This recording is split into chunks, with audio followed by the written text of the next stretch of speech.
Hey everybody, this is a quick video in case you have an Anker Soundcore Boost wireless Bluetooth speaker and you need to do a hard reset to the factory default settings on it.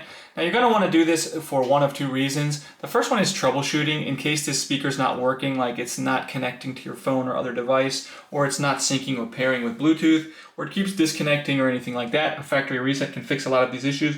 Now if you decide you just want to get a new speaker, I'll go ahead and put a link in the description to a speaker that I have and I recommend.